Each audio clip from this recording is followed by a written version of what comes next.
se realizó, mire, un festival muy interesante allá en Huitzilac. Se trató del Festival Bosque Vikingo, así se llamó, que fue financiado, fíjese, por la Secretaría de Desarrollo Económico y del Trabajo. Una vez más, otra feria es financiada por esta secretaría, y nosotros ya le dijimos a los artesanos de acá, de la región, vayan y pidan que les hagan también un festival, porque todo esto es financiado, auspiciado por el gobierno del estado, a través de la Secretaría de Economía, y más concretamente del llamado Fideicomiso, Fondo de Desarrollo Empresarial y Promoción de la Inversión, por su acrónimo FIFODEPI.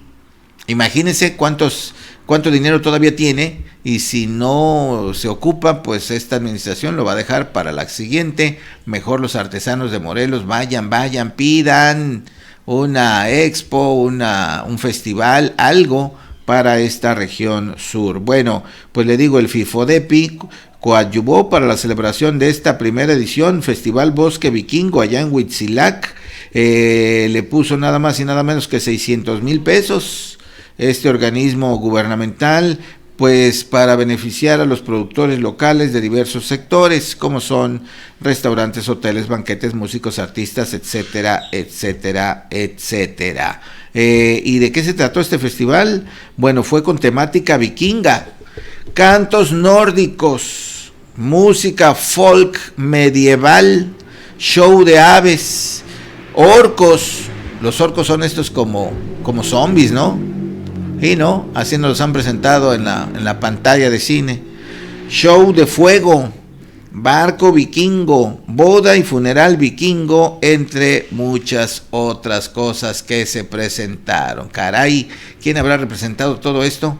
Pues no lo dice, pero sí dice que hubo presentes 50 empresas afiliadas al programa Orgullo Morelos y que fue muy exitoso. De hecho, dijo que la derrama económica de este festival fue de aproximadamente 1,000,000 de pesos. ¿Qué le parece?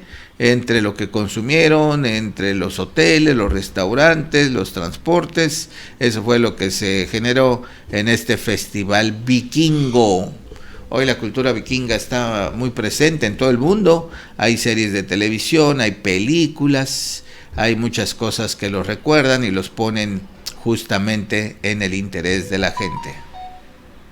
¿Cómo se llama el paraíso vikingo? ¿El qué? Valhalla, algo así, una tierra mítica, vikinga. También están las valquirias, ¿no? ¿Por qué no? Valhalla, no, así no se pronuncia, se escribe Valhalla, Valhalla, algo así. Los ¿cómo se llaman? Las valquirias, compañero. Estas mujeres sensacionales que están ahí cuidando. ¿Cómo se llama el dios ese? ¿Odín? Bueno, Thor. Bueno, hay mucha mitología también, mucha cultura vikinga que está ya penetrando. Valhalla, ¿estás seguro? No. Bueno, nos vamos a quedar temporalmente con ese. El Valhalla, el paraíso, la tierra, ¿no? A donde llegan todos los vikingos, ¿cómo se llaman? ¿Vikingos? Todos los vikingos que han muerto con honor, que son escoltados y todo eso. Bueno, sabemos poco de eso, ya nos iremos documentando. Hay una serie, ¿no? Pasaba en el canal 11. Hay como 4 series de vikingos. La más famosa se llama Vikingos. Ajá, Vikingos se llama. Véala. Se dice que los vikingos llegaron a América primero que nadie, ¿eh? Llegaron, vieron aquí. Ahí está, mira, así se escribe. Yo digo que es Valhalla o algo así. Aquí dicen, se dice Valhalla. Sí llegaron a Norteamérica los vikingos. ¿Y por qué no habrán entrado? Pues bueno, parte de la historia que habrá que conocer, habrá que documentar de los vikingos. Llegaron a Canadá. Se habla de que, ¿cómo se llama? Quetzalcóatl era un vikingo, hombre barbado, alto, güero. Vino aquí, estuvo aquí con nosotros, se fue con la promesa de regresar. Así es lo que se dice de esta figura tan importante, Quetzalcóatl. ¿Cómo se llama en los mayas? Kukulcán.